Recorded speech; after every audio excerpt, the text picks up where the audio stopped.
J'ai pris 2 sièges pour mon chapeau et pour ma lorgnette. Durant les entr'actes, nous recevons des visites. C'est une procession de petits messieurs avec la reine au milieu de la tête. Ils apportent tous des sacs de bonbons fondants. C'est délicieux. Ça fuit sous la langue. Mais ça presse les gants. Ah oui, j'ai des gants. La patronne veut que ça me fasse 2 fois, alors je les ai retirés, mais je les remettrai pour rentrer. Messieurs, on sonne au foyer. Vite, remettons les mots. Garçon, payez-vous. Un café. Merci bien.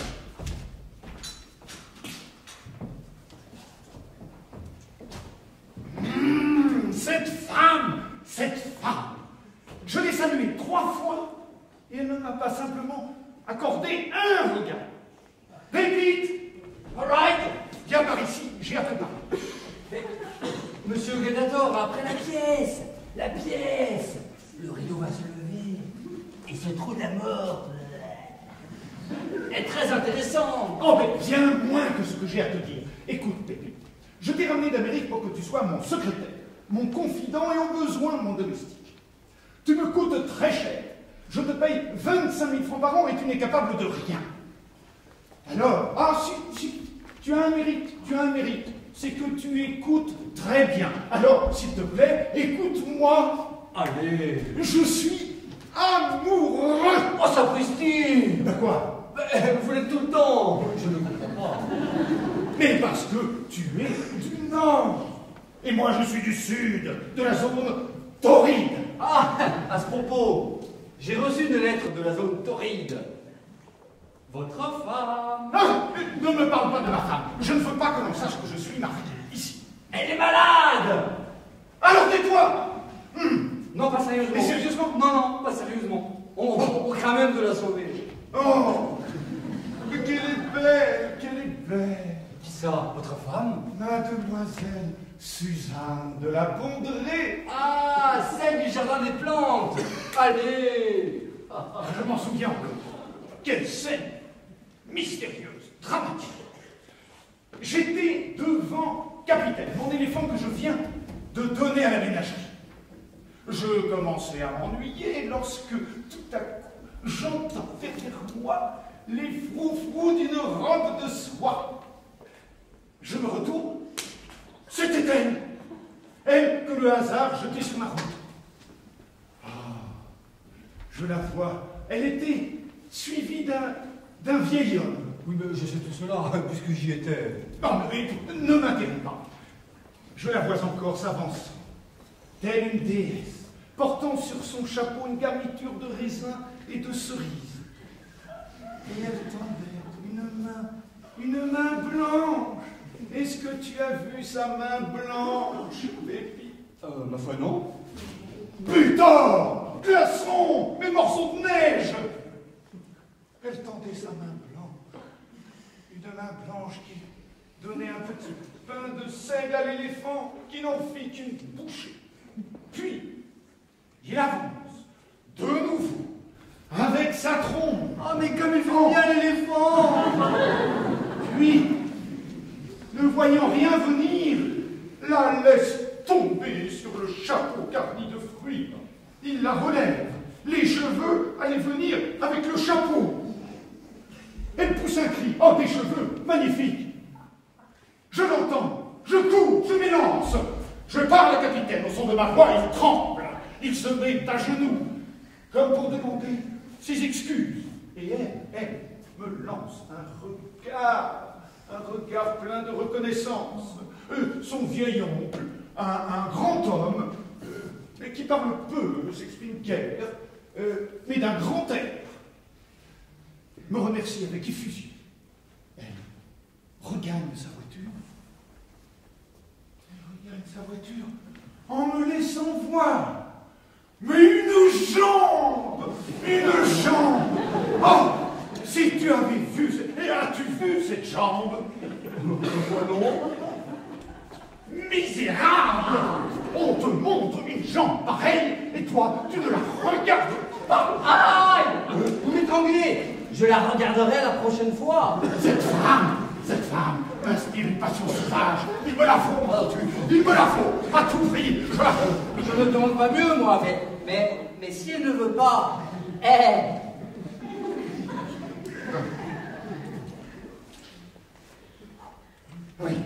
Oui. Bien sûr, mon ami, bien sûr. Mais j'ai 30 millions. Ah, ça c'est une raison. Ce matin, j'ai approché son concierge, je l'ai soudoyé, je lui ai versé 25 000 francs. Oh, mais c'est trop. On ne donne pas 100 000 francs à un concierge. On donne 100 sous ou 5 francs. Oui, mais il m'adressera une note tous les matins pour m'informer de tout ce qu'elle fera dans la journée. Tiens, voici la première. Écoute ça, Pépite. Écoute. La personne ira ce soir au théâtre du Châtelet. Oh, mais comme il écrit bien, ce concierge. Oh. Ah, mais quel ange, mes respects à monsieur. Il embrasse la lettre du concierge à présent. Pépite, viens ici. J'ai une idée et tu vas m'aider. Mais c'est au domestique que je parle, enlève ton chapeau. Sa voiture est garée au bout d'allée Victoria. Tu vas aller trouver son cocher et tu le couvriras d'or. Oh, ce n'est pas ça qui me dérange. Tu lui diras ensuite d'aller se promener au Vésinet. Tu accapareras toutes les voitures, toutes les fiacres qui se garent le long de ce parapet et tu leur diras d'aller m'attendre, tu les prendras à l'heure, d'aller m'attendre là-bas, derrière le Val-de-Grâce. Toute une place de fiacre pour nous deux. Eh bien, Après ça, nos moyens nous le permettent. et de cette façon, il ne restera plus une seule voiture sur la place. Et je pourrai, comme il pleut, je pourrai raccompagner l'oncle et la nièce. Ah, je comprends. Hé, hé. Je comprends. Allez, va, file, tu vas tu vas voir le cocher. Oh, la marchande. 40 roses rouges pour la loge numéro 7. 40 bouquets de roses rouges pour la loge numéro 7. Cette femme m'aimera. Elle m'aimera.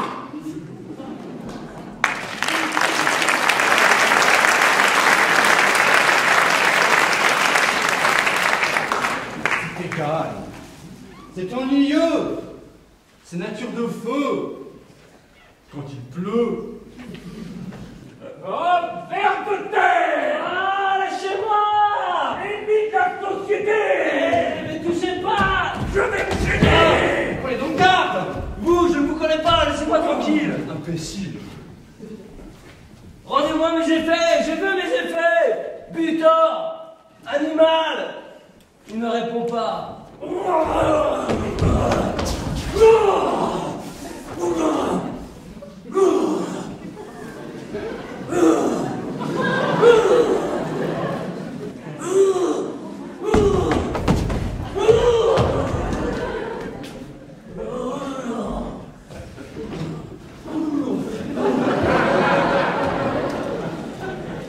C'est vrai, parce que autrefois il a été capitaine dans la garde nationale.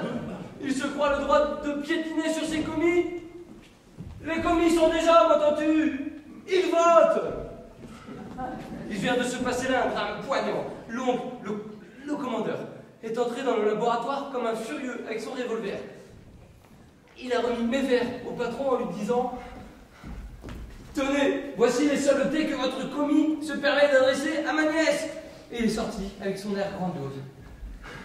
Alors, le patron, perdant toute pudeur, m'a appelé ennemi de la société, ramassis de tous les vices, vers de terre.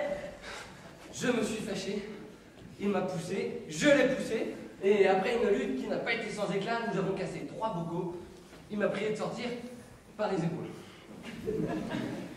Il est évident que la comtesse ne m'aime pas, car si elle m'aimait, elle n'aurait pas remis mes verres à son noble parent.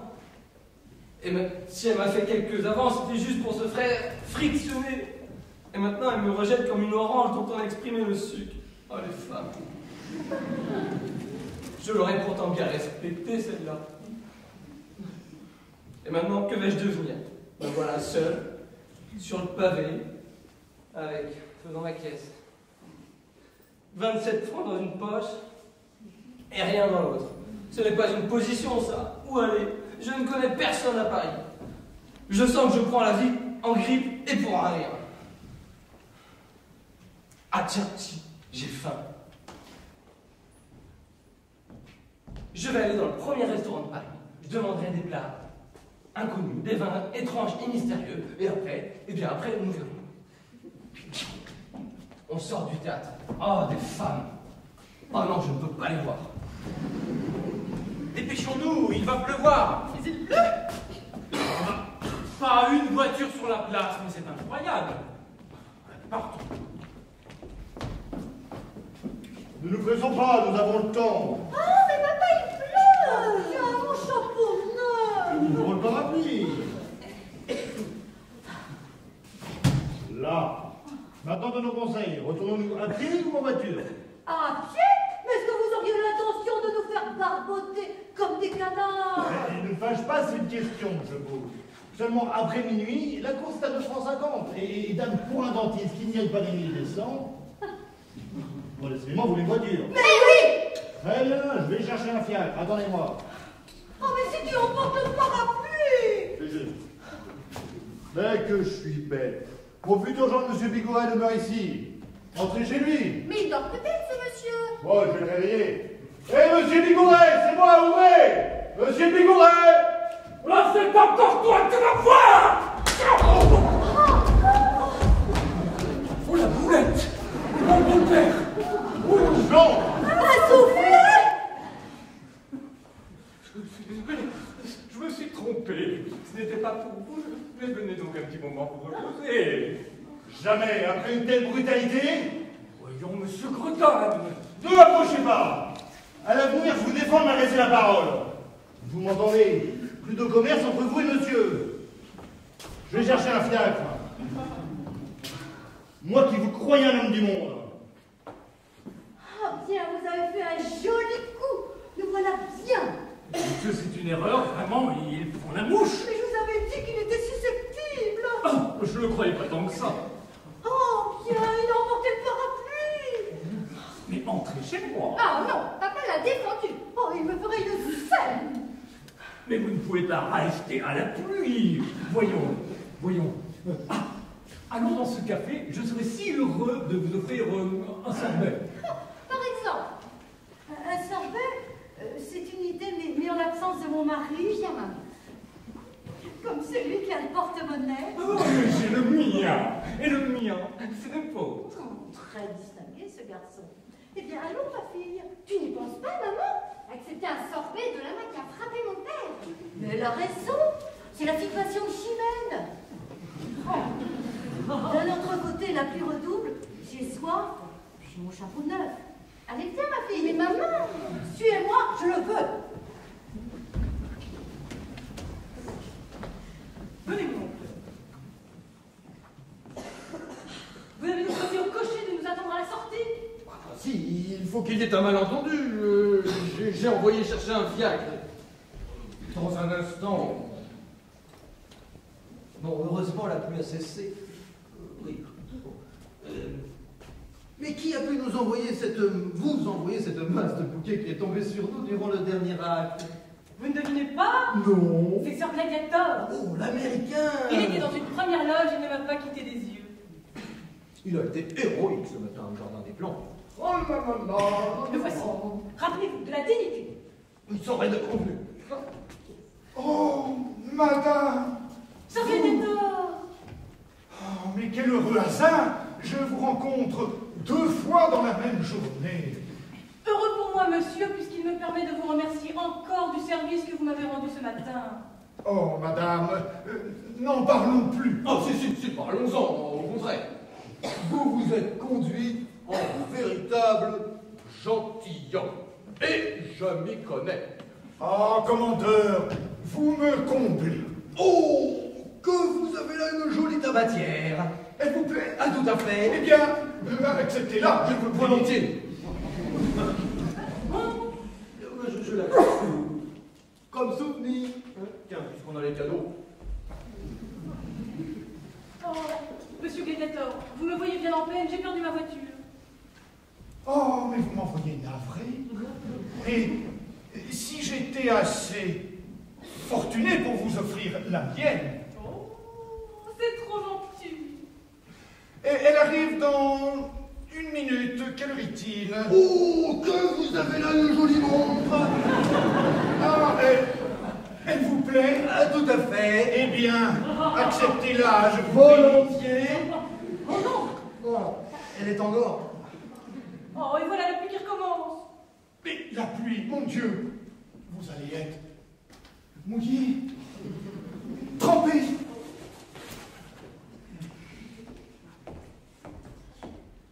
Fiacre sur la place. Monsieur, Monsieur, combien votre parapluie? il n'est pas à vendre. Ah mais, monsieur, j'en offre 1000 francs. 1000 francs. Et prenez. Madame, en attendant la voiture, la tête est à l'abri, mais vos pieds, vos petits pieds, ils vont être trempés, mouillés. Hein? Monsieur, votre paletot, combien? Il n'est pas à vendre. J'en offre 3000 francs.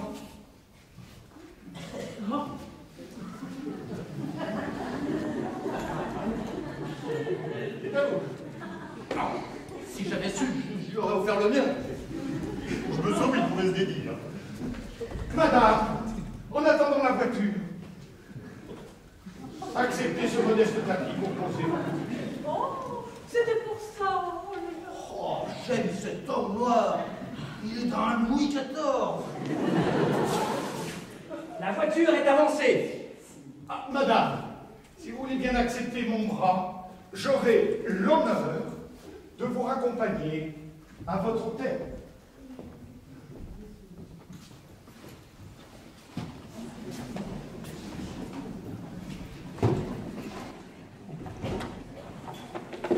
Tiens, un paletot. Mais c'est un paletot. Mais il m'a l'air bien ce paletot. Je vais prendre ce paletot et je vais le vendre à un marchand d'habits. Monnaie. Allez ici, David, allez-y. Je viens de souper, ma foi. Je suis allé dans le premier restaurant de Paris, rue des Prouvettes. C'est là que vont tous les patrons du quartier.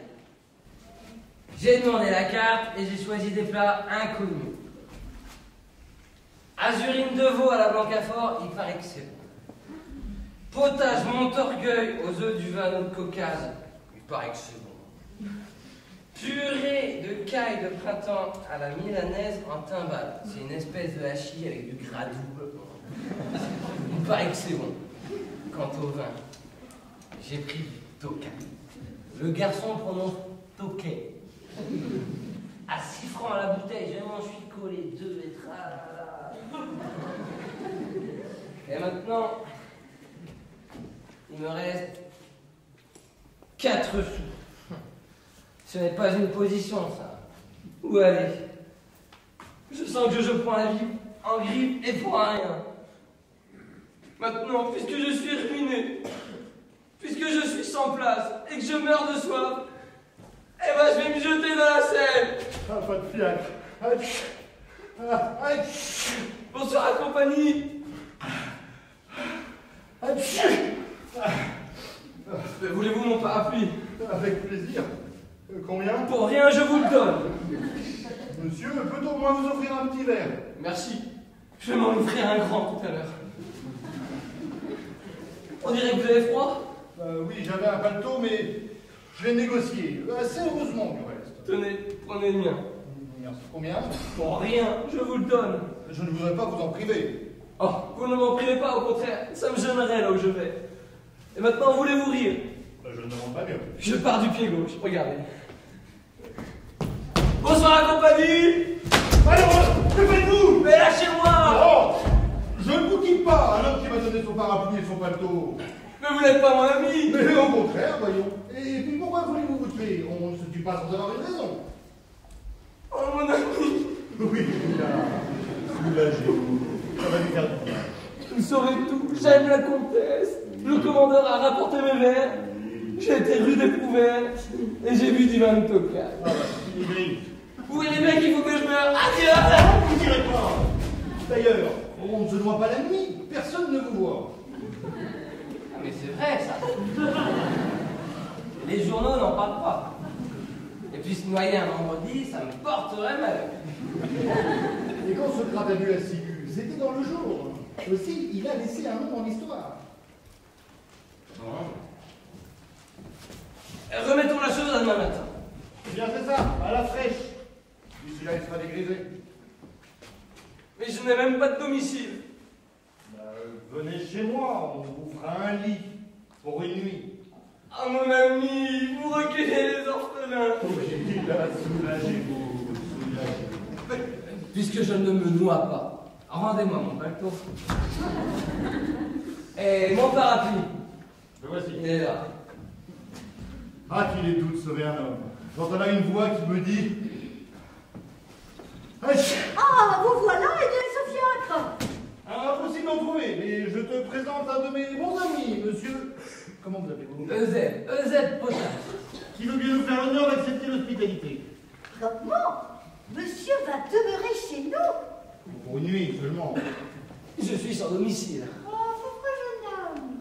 Je l'envoie chercher un fiacre. Il me ramène un vagabond. Mais, un palto, un parapluie. Moi, je les ai vendus. Je te montrerai ça. Vous vendez vos amis à présent? Un père de famille? Et quand je t'aurai expliqué... Puisqu'il paraît qu'on ne trouve aucune voiture dans tout Paris, eh bien rentrons à pied. Mais il pleut toujours. Mais qu'est-ce qu'il faut que j'y fasse? Sauvons nos chapeaux.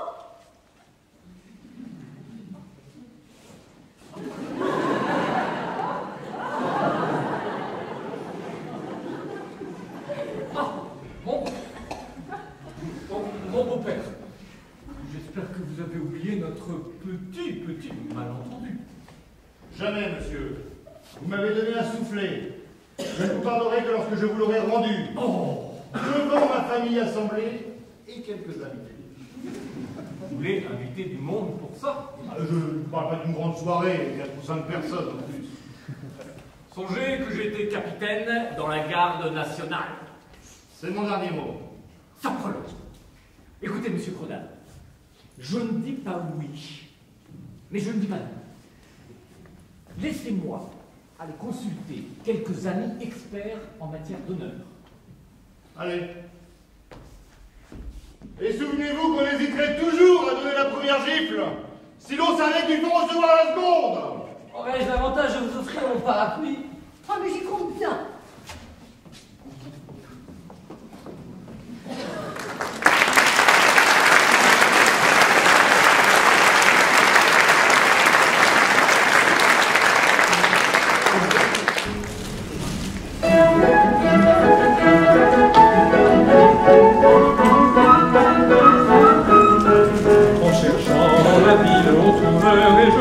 Quelques maisons tranquilles pleines de beaux bourgeois. Ce vieux personnage ne sont pas comme nous. Ils disent ils sont sages, en disant qu'ils sont fous. Et paf, et pouf, et paf, et pouf, et pif paf,